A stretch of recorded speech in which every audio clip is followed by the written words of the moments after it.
ABI news Gujarat. હવે નજર કરીએ આજના મુખ્ય સમાચાર પર। સુરત ગ્રામ્ય એલસીબીની ટીમે પ્રોહિબિશન મામલે મોટી કાર્યવાહી હાથ ધરી છે। મહુવા તાલુકાના કુમકોતર ગામની સીમમાં વિદેશી દારૂનો જથ્થો સગેવગે થાય તે પહેલા જ પોલીસ દ્વારા રેડ કરી લાખો રૂપિયાનો મુદ્દામાલ ઝડપી પાડવામાં આવ્યો છે।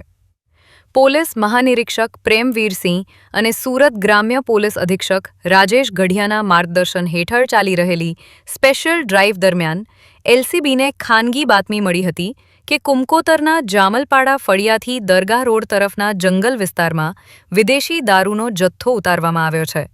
બાતમીના આધારે એલસીબી પોલીસ ઇન્સ્પેક્ટર એનજી પાંચાણીના માર્ગદર્શન હેઠળ ટીમે સ્થળ પર પહોંચીને તપાસ કરતા ઝાડી ઝાંખરામાંથી ભારતીય બનાવટના વિદેશી દારૂની અલગ અલગ બ્રાન્ડની વિસ્કીની બોટલો અને ટીન બિયર મળી આવી હતી।